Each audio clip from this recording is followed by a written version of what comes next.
Welcome to The Deep Dive. We're the podcast that, well, peels back the layers of these really complex stories, hoping to give you those aha moments. Right, that sudden understanding. Exactly. And today, we're diving into one of the most chilling, truly frustrating and baffling missing person cases, certainly of the 21st century. The disappearance of Maura Murray. That's a tough one. Just picture this. A dark, rural road in New Hampshire. Middle winter, snow everywhere. Yeah. And there's a crashed car. A young woman, Maura, just 21, is seen there. And then, poof. In just minutes, she vanishes, completely gone. February 9th, 2004.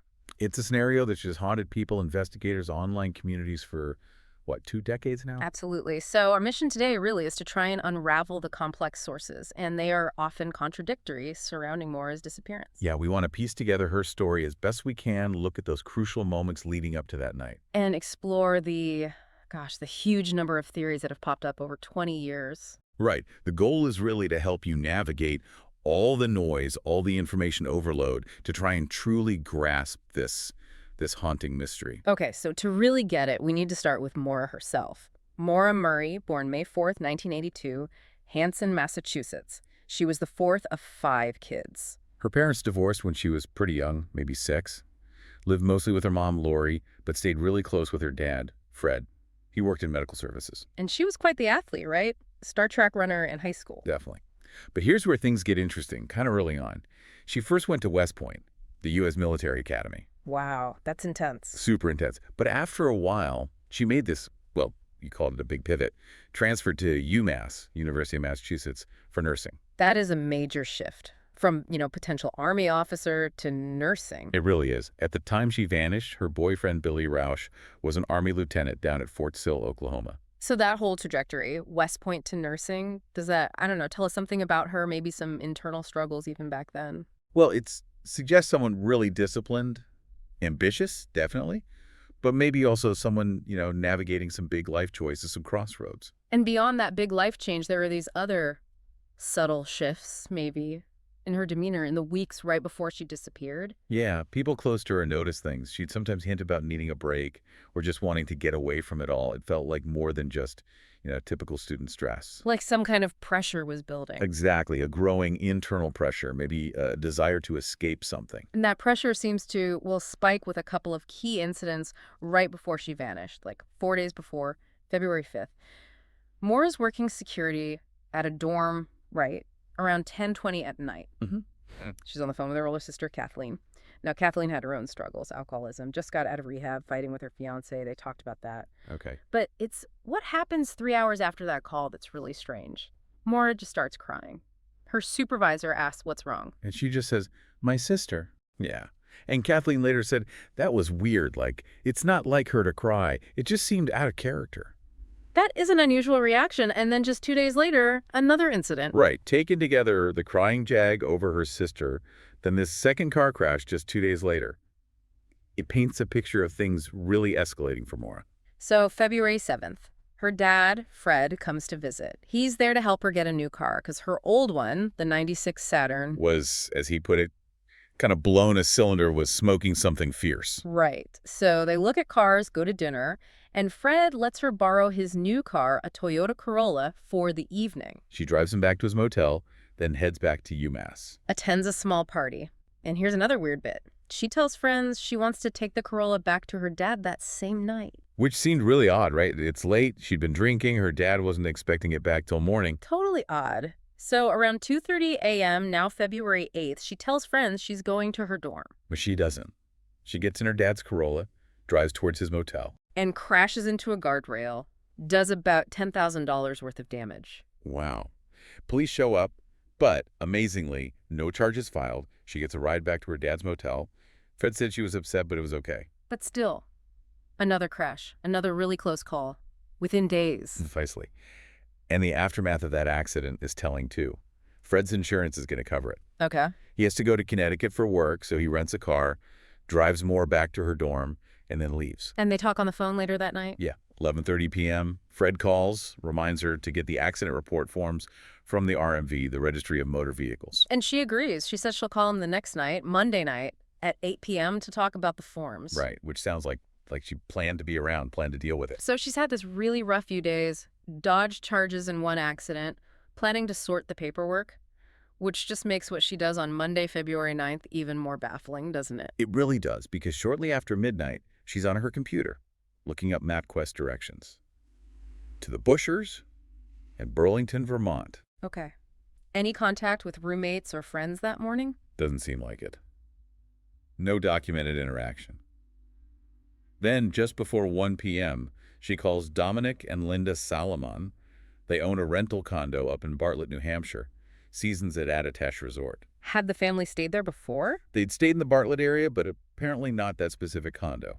The Salomons, well, they couldn't really recall the conversation, clearly later. But they were sure she didn't book it. Yeah, confident she didn't make a reservation. Said booking that last minute was impossible because keys had to be mailed. Linda vaguely remembered maybe suggesting other places. So it seems like she's trying to arrange something, maybe hitting dead ends. It looks that way. Then at 1 p.m., she sends that email to Billy, her boyfriend.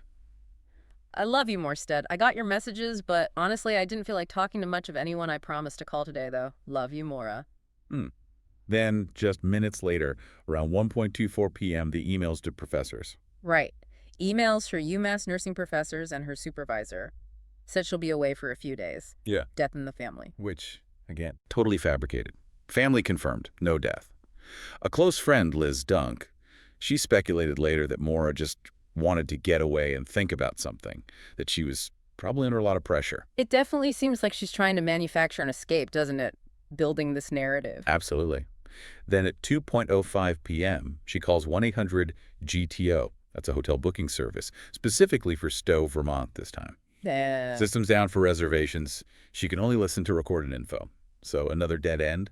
Maybe. Then 3 minutes later, 2:08 p.m., that voicemail for Billy. Yeah, just brief. Saying something like, I love you, I miss you, I want to talk. This sounds like someone trying to, I don't know, maintain contact before leaving, keep bridges intact. Could be. Yeah. Or just expressing how she felt. Then she starts packing. Clothes, toiletries, college textbooks. Yeah. Cell phone charger, birth control pills. Okay, the textbooks are interesting. Suggests maybe intending to study or return. Or maybe just grabbing things. Because campus police later found her dorm room mostly packed up. Majority of her possessions were packed in boxes and the artwork removed from the walls. Whoa, that sounds much more permanent than just a few days away, like she was moving out. It really does. It's such a mix of signals, isn't it? Really deepens the mystery of why she was leaving. So what time does she actually leave? Around 3:30 p.m., she drives off campus in her black Saturn, the one with the engine problems. Okay. Then 10 minutes later, 3:40 p.m. Withdraws cash, $280 from an ATM. Surveillance video shows her alone, casually dressed, doesn't look distressed. And then the liquor store. Yep, around 3:50 p.m. Walks in, buys about $40 worth of alcohol, Bailey's, Kahlua, vodka, a box of Franzia wine. Again, security footage shows her alone. Confirmed alone. And the amount, the types, Yeah. it suggests more than just a casual drink, you know? Yeah, that's a fair amount for one person for potentially just a short trip. Right. Then, 4:37 p.m., she checks her voicemail. That's the last recorded activity on her cell phone. Yeah. And she did pick up those accident forms at some point that day. Yes, she collected the forms from the Massachusetts RMV. So cash, booze, accident forms, and she heads north towards the wilderness of New Hampshire, as some sources put it. And the weather wasn't great, was it? February 9th. Far from ideal. Reports of winding, often slippery roads, snow was reported. Conditions were hazardous. Especially for her old Saturn, which, remember, hadn't been repaired yet. Right. Although they did find snow chains in the trunk later, so maybe some planning for bad weather. Some planning, yeah. But then, the contradiction. When the car was found, the gas tank was almost empty. It's just that mix again. Thoughtful planning, like snow chains, but then perplexing oversight, like the gas. It's baffling. It's a constant theme. So now let's get to the crash itself, the moment everything changes. Sometime after 7 p.m., Maura crashes the Saturn on Route 112, Woodsville, New Hampshire, rural area. Described as a winding and often desolate road. Exactly. Near a weathered barn, sort of a landmark, not far from a sharp bend. A tricky spot to drive, especially in bad weather. Houses nearby. Sparse, a few within a mile maybe, but not right there, not an immediate sight. Roads, icy, slick, light snow. And dark. Very dark. No street lamps, just moonlight. And crucially, no CCTV cameras on that stretch. A total blind spot. Which has just crippled the investigation from the start. Okay, so witnesses start arriving. Who's first? Faith Westman lives right near that sharp bend. She hears a loud thump after 7 p.m., looks out, sees the Saturn in a snowbank. She calls 911. Yep, 7:27 p.m., calls Grafton County Sheriff's, tells the dispatcher she isn't sure about injuries, but then she says something really specific. The man smoking. Exactly. Says she sees a man in the car smoking a cigarette, which is weird because Maura's parents were adamant. Non-smoker, hated smoking. But later interviews kind of muddied that, right? A bit. Faith maintains she saw a man holding a cigarette. Her husband, Tim, though, he was convinced he saw a woman on her cell phone. He thought the red glow Faith saw was maybe the phone screen. Okay, so conflicting accounts right from the start. Who else saw something? Across the street, Virginia Murat and her husband, John. Virginia saw a car down the road with trouble lights flashing and someone walking around the car. Then Butch Atwood arrives, the school bus driver. Right. Arthur Butch Atwood pulls up in his bus, sees the car, engines off, hazards are flashing, says he saw no blood, describes Maura as cold and she was shivering. He offers help. He does, offers to call for help, but Maura specifically asks him not to contact the police. Okay, that's key. She doesn't want police involved. Seems that way. He then offers to let her wait at his house, which is really close. And she refuses. Yeah, says she wants to wait with her car. She claims she already called AAA. Well, did she? Nope. AAA checked later. No record of any call from her. So another untruth, or maybe confusion. He advises her about turning on her lights. Yeah, so she doesn't get hit. Yeah. Then he leaves to go call 911 from his house, just 100 yards away. And he noted something about how she interacted with him. He did. Said Maura stayed on the driver's side of her car, kept about 15-20 feet away from him the whole time they talked. Atwood himself, described as a big guy, around 60, acknowledged maybe his appearance seemed daunting to her. So she's cold, shivering, possibly trying to avoid scrutiny, definitely doesn't want police, tells a fib about AAA, keeps her distance. It really sounds like someone trying to manage a situation, maybe avoid a DUI charge after that recent crash. It certainly fits that picture. And after Atwood leaves to make the call, Faith Westman, back at our house, sees more activity. The Saturn's interior lights go on and off. She sees a burst of activity around the car's rear, including someone standing at the trunk. This is that critical window, right, between Atwood leaving and police arriving. Exactly. Atwood calls 911. Sergeant Cecil Smith is dispatched, arrives within about 10 minutes. But by then... she's gone. Vanished. And there's that timeline issue, too, right, with another witness. Yes. This adds to the confusion and frustration. A resident driving home reported seeing a police SUV parked right in front of Maura's car around 7:37 p.m. But saw no one around the vehicles. Right. And that timing, 7:37, doesn't match the official police log, which says Straight Smith arrived at 7:46 p.m. So, a potential 9-minute discrepancy. Atwood himself estimated maybe 7 to 9 minutes passed between him leaving Maura and Smith arriving. It's an incredibly tight window for someone to just disappear off a roadside. Every second counts there. So, Sergeant Smith gets there, officially at 7:46 p.m. What does he find? Finds the Saturn locked, windshield cracked on the driver's side, both airbags deployed. But Maura, nowhere. Any tracks, footprints? Tire impressions beside the car in the snowbank, yes. But none on the road itself. And in the deep snow around, no distinct footprints leading away. What about inside the car? The alcohol? Finds red stains, looks like red wine, both inside and outside the car. On the back seat, an empty beer bottle and that broken box of Franzia wine she bought. Okay. Also a Coke bottle that seemed to be filled with a reddish liquid, had a strong alcoholic odor. But what about the other alcohol she bought? The Baileys, the Kahlua, the vodka? Gone, not in the vehicle. Yeah. Interesting. What else was left behind? A mix of things. Her AAA card, those blank accident report forms, gloves, makeup, diamond jewelry, the MapQuest directions to Burlington, Vermont. Her stuffed animal. I read about that. Yes, her beloved stuffed animal was there. Mm. And a book, Not Without Peril, about mountain climbing in the White Mountains. But what was missing, that's crucial too. Absolutely critical. Her driver's license, debit card, credit card, cell phone, and wallet, all gone, not in the car. And the cell phone itself. Family confirmed later it was either turned off or out of service range, right after that last voicemail check at 4:37 p.m. Investigators wondered if she'd intentionally left no way to be tracked or contacted. But she left her coat and a blanket. Yeah, winter coat and a blanket found in the back seat, which is just bizarre. Yeah. Suggests she was prepared for the cold, but then leaves without them in February in New Hampshire. It's another one of those contradictions that just makes your head spin. Prepared, yet unprepared. Took essentials like wallet and phone, left essentials like warmth. Exactly. So, the immediate aftermath. Street Smith searches around the Saturn, talks to the Westmans, talks to Atwood. They all say they haven't seen anyone since Atwood left or since the car was found. Smith and Atwood searched together. Briefly, yeah, no luck. The next day, Tuesday, February 10th, police issue a BLO, be on the lookout for Maura. And the sniffer dog, that seems important. Very. They bring in a dog, give it scent from a black leather glove found in the car. The dog tracks her scent about 100 yards east from the car. East, okay. East. Then the scent just stops. Cold. Right in the middle of the road. Middle of the road. So the police conclusion was... that she must have gotten into another vehicle right there. Wow. Departed the area in a different car. This is where the family's frustration really starts to set in, isn't it? Hugely. They felt those first hours, Monday night into Tuesday morning, were a massive missed opportunity. Her trail was hot, they argued, but the police just didn't do enough that first night. They felt the police weren't taking it seriously. Assumed she just left on her own. Pretty much. Mm-hmm. Didn't treat it like a potential crime scene right away. And, legally speaking, Maura was 21. It wasn't technically a crime to just go missing if you wanted to. So Fred, her dad, he basically had to start the search himself. That's what it felt like to him. He said police hadn't done much of anything initially. He was going up there every single weekend, often alone, just looking. That perceived lack of initial urgency from the police. It seems like a shadow hanging over the whole case. It really does. And it fueled so much of what came next, especially online. Right, because with that official vacuum, the internet just exploded, didn't it? Maura's case was one of the first big internet mysteries. Totally. Yeah. It was kind of unique because of that incredibly short window of disappearance. Like someone said, she's literally seen by people and then she's gone. The web was good for raising awareness, getting her face out there. Definitely.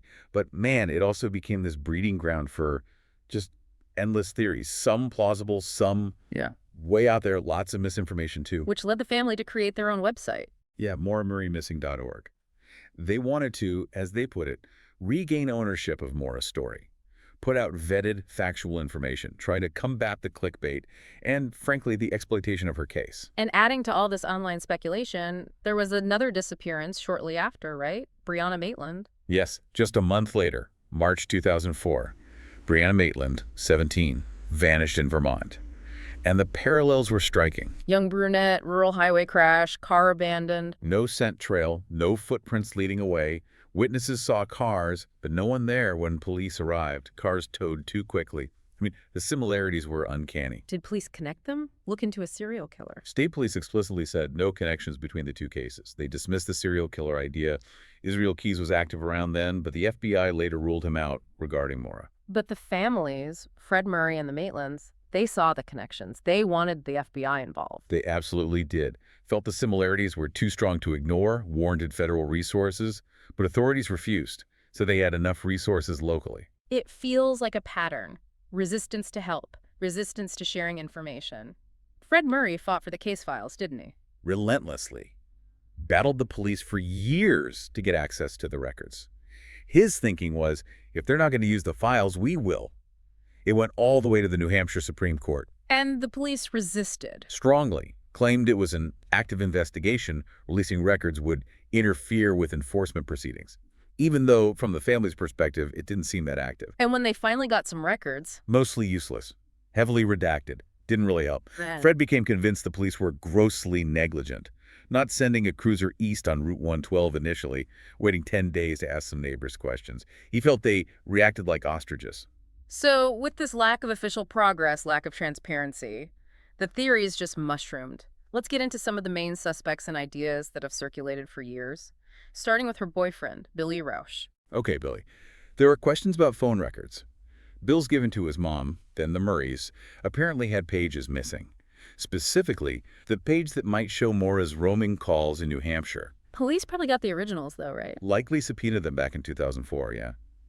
But the missing pages raised eyebrows for some, and his call patterns were scrutinized. Like calling her dorm versus her cell. Right. 2 days before she vanished, calls her cell, probably voicemail, then her dorm. Later, cell twice, then dorm again. On the day she disappeared, February 9th, He calls her cell 8 times up until 5 p.m. when he finds out she's missing. But doesn't call her dorm number after that. Correct, which some people interpreted as him knowing she wouldn't be there. And after he finds out she's missing. Doesn't call her cell for 2 hours. Instead, makes a 6-minute call to a friend's dorm, Kate Markopoulos, asking about hotels in New Hampshire.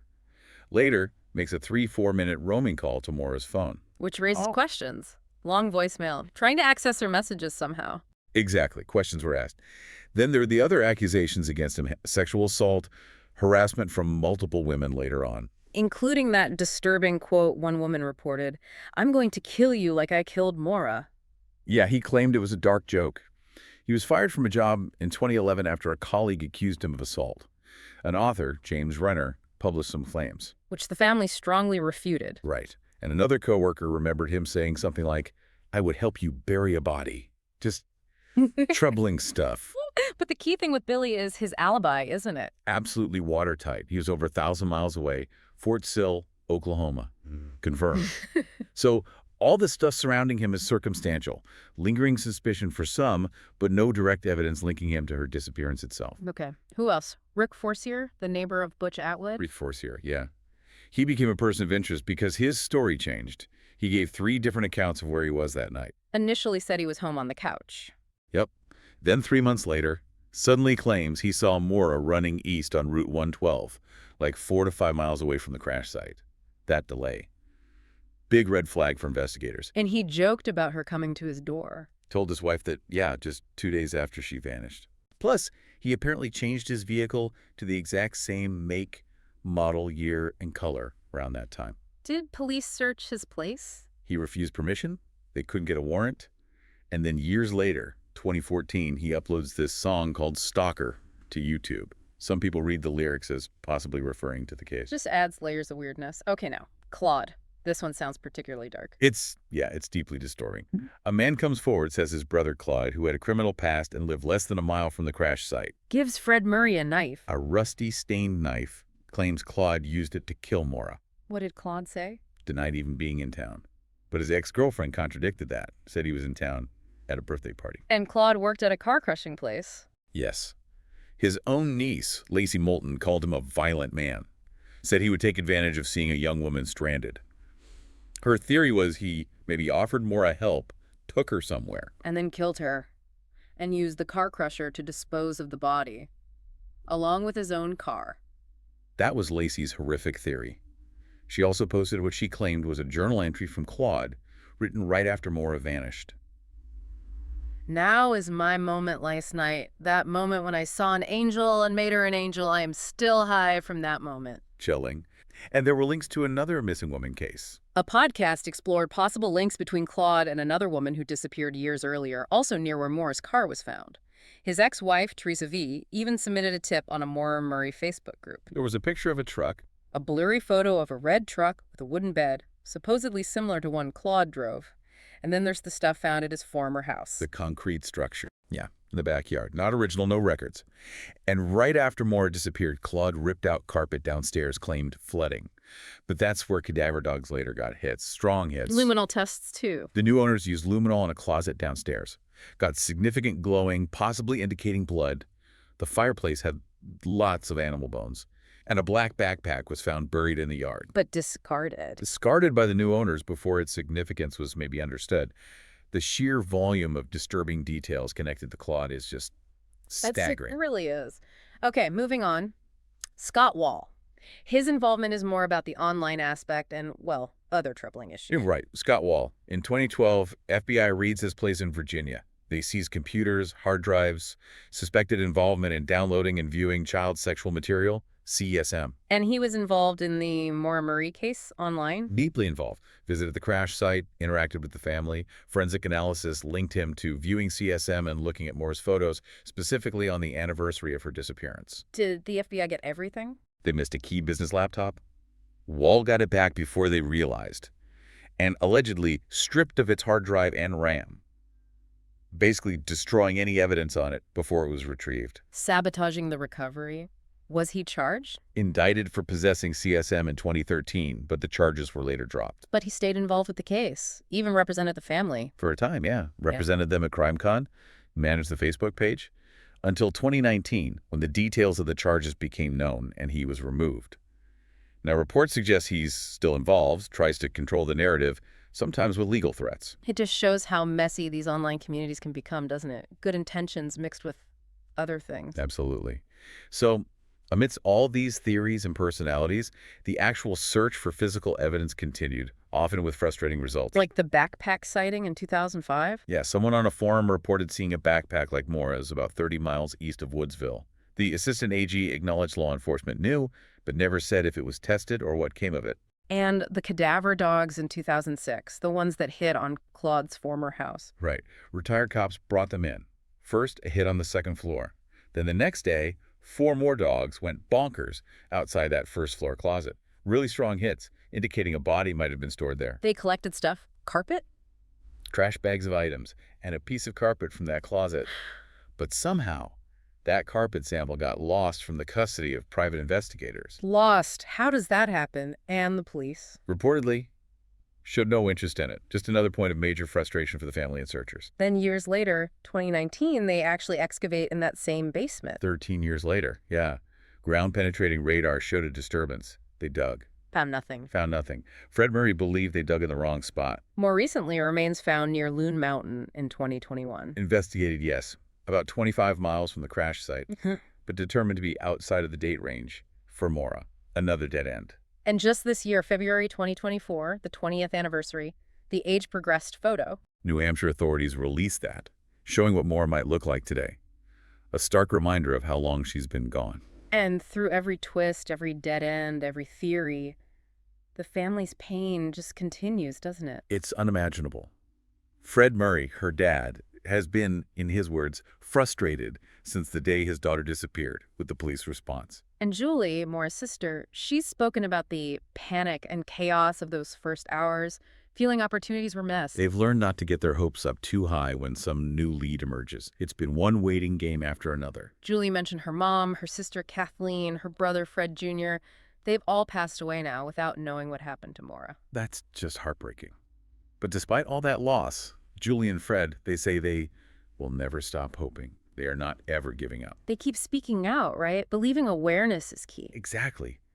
They believe the only way that these cases are solved is through awareness and through engagement. Their dedication is just incredible. It truly is. And, all this complexity, all these dead ends, it brings us to maybe a newer way of looking at the whole thing, a perspective that tries to make sense of some of the contradictions. Right. What if we're actually looking at 2 distinct mysteries tangled together, not just one single event? Okay, how so? Well, there's a compelling theory about why Maura left Amherst in the first place. The idea is that she might have been pregnant and was traveling to Burlington, Vermont for an abortion. Wow. Okay. How does that fit?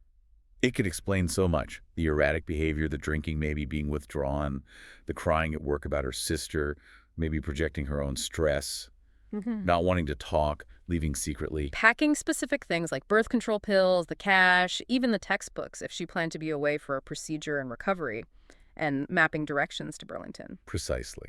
It could also explain why she might want to avoid telling her Catholic parents, family in the medical field. Maybe seeking the procedure out of state felt more anonymous. And Burlington does have a Planned Parenthood clinic offering those services. That actually provides a pretty powerful potential motive for the initial departure, doesn't it? Explains the secrecy, the urgency, the destination. It does. It addresses the first mystery. Why did Maura leave Amherst? Okay, but then, why Route 112 in New Hampshire? That's not really on the way to Burlington from Amherst. Good question. This theory connects it to UMass activities. Apparently, there was overlap between the track team, which Maura was on, and the UMass outing club. And the outing club had a cabin nearby. Exactly. On Mount Agassiz in Bethlehem, New Hampshire. That's only about 22 miles or so from where she crashed. So maybe she was trying to get there first, for an overnight stay before heading to Burlington. It's possible. It would explain being so far east of the direct route to Vermont. It could explain why the dog tracked her scent eastward from the car. And crashing there could just be bad luck? Unfamiliar road, dark, icy. Easily. Especially if she wasn't familiar with that specific, tricky stretch of Route 112. Okay, so that potentially explains why she was there, but then why leave the crash scene? Well, think about it. She just crashed. Again. There's open alcohol in the car. She knows the police are likely coming because Atwood went to call them. After narrowly avoiding charges just 2 nights before. Right. She probably figured she wasn't getting off so easy this time. A DUI charge. Maybe worse. That's a strong reason to want to disappear before the police arrive. What about the alcohol she packed? Maybe she was planning to trade it for a ride from that cabin, or Yeah. lodging, or just self-medicating the stress. All possibilities. Yeah. And we can't discount the possibility of a head injury from the crash itself, impairing her judgment in those moments. So this perspective really splits the case in two. Exactly. Two distinct mysteries. One, why did Maura Murray leave Amherst? Possibly, this theory suggests, due to an unplanned pregnancy and a secret trip for an abortion. And two, what happened to her after the crash on Route 112? It suggests she fully intended to return, right? Promised to call her dad her boyfriend. But someone or something prevented her from doing that after the crash. It separates her reasons for leaving from the event of her disappearance. That reframing, it does make you think differently about the timeline and the sequence of events. It focuses the ultimate unknown onto those minutes after the crash. Right. It offers a plausible why for the journey, allowing us to focus the what happened next question more clearly. Which brings us right back to that core mystery, Maura Murray's disappearance. Still one of the most perplexing, enigmatic missing persons cases out there. A source of endless speculation, so many contradictions, and just profound heartbreak. She's sometimes called the library girl, for being quiet, deliberate. Yet she vanished in such a tiny window of time, leaves this void that 2 decades just haven't filled. And if we look at what likely happened after the crash, considering the evidence or lack thereof, The most plausible scenario still seems to be abduction, doesn't it?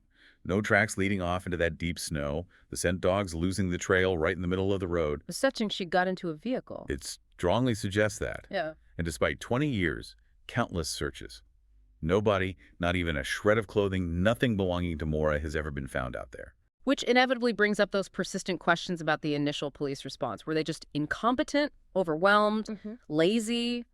Or was it something worse? Deliberate sabotage, as some have wondered. The refusal to accept FBI help, despite the family begging for it, despite the potential links to the Maitland case, it just fuels those suspicions, a major point of contention. And through it all, you have the family, Fred and Julie Murray especially. Their dedication is just staggering, fighting for answers against unbelievable odds, immense personal loss. Their website, moremurraymissing.org, it's still out there. A vital source for trying to find vetted information in a case completely swamped by speculation. So the final thought we want to leave you with, what does it truly mean when a case like this remains unsolved for 20 years? Despite all the podcasts, the documentaries, the online forums, the intense public fascination, and the absolutely relentless efforts of a grieving family. Yeah, what responsibility do we all have? Individuals, institutions, law enforcement, the media, when a person's disappearance becomes both this viral, almost consumable mystery, and at the same time this profound, enduring injustice for the people who love them. Something to think about. That's our deep dive for today.